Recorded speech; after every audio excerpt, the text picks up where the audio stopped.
Good morning, class. Good morning. All right, so I'm Mr. Willoughby, and I'm here today to work with you on some informational text. What kind of text? Informational text. Informational text. And before we get into that, I'd like to give you a little bit of background. So the text that we're going to read today is maybe different from some of the texts that you've read in the past, but it also may be related to some of the texts that you have started to read now. So I want you to take a look at this picture. And I want us to think about, you can still read it through that, right? So what is happening in this picture?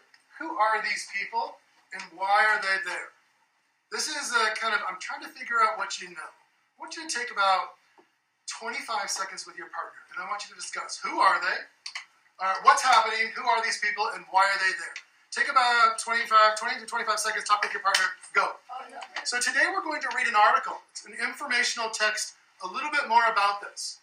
Now this may seem a little bit confusing to you. You may not have all the information, but that's why we're going to read it together.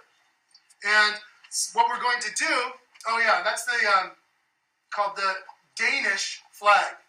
The people from Denmark are Danish, and sometimes they're called the Danes. So when you hear the terms Denmark, that's the country, but Danish and Danes are names that they give for the people who live in the country of Denmark. What color is that flag? Red, white. Keep that in your brain. You may need that later. All right, so with that in mind, here's what we're focusing on for today. Do you mind reading our our objective of what we're going to focus on today, the top one? After reading Denmark resistance to Nazi Germany, we will determine the central idea of text. Okay, so what's in red? That's our standard. We're going to determine the central idea of the text. Central idea, you guys have been focusing on it before. It's a main idea, the overarching message that the author is trying to convey. So we're going to do that. Next one, please. We're going to answer questions using evidence from the text to support our answers. Okay, and so that's another thing we're going to do. We're going to read the text together, and I'm going to ask a lot of questions. But what did I say you guys are going to have to do a lot of today? Talking, right? The more you talk, the more you learn, right? The more you talk about what you've read, the more you're going to understand what you've read. That's what good readers do. So you're going to be doing a lot of talking with your partner today. So you're going to be answering questions, but using evidence from the text. You guys are familiar with acing the question, right? Yes. All right, with your partner, I want you to take 9 seconds and clarify, what does it mean to ace the question? Go. Five, 4,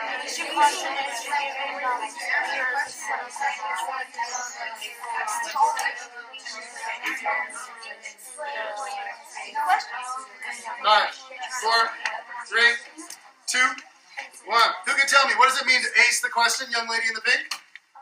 Ace means when you answer your question in a complete sentence. All right, what else? And when you expand your answer. Okay, what else? You got the A, you've got the E. What does the C mean you have to do? When you support your evidence. All right, support what? Your answer has to be cited or grounded in evidence from the text, right? So ACE means answer the question, all the parts, and in complete sentences.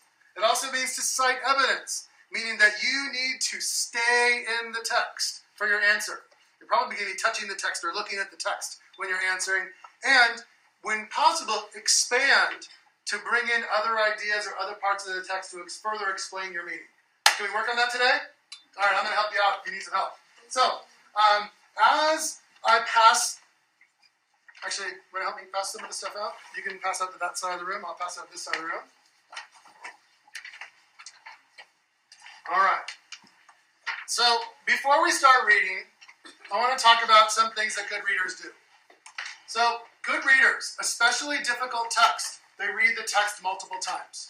When we read this today, some stuff you're going to be able to understand, some stuff you may not understand, but that's what we're going to go back and we're going to read whole parts of it, some shorter parts of it, to get a deeper understanding of it. That's what good readers do. Good readers also annotate text. Help me, what does that word annotate mean? What does annotate mean?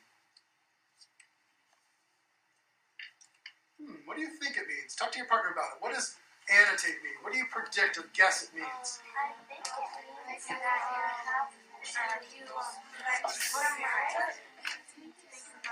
What do you think? Anybody? What do you think? Yeah. Ooh, you underline information? What else could you do? Yeah. I think you have to summarize. Maybe you summarize with it. Yeah, probably something you do afterwards. What else? Ooh, circle certain things. Box. Yeah. Annotate is an academic term for taking notes.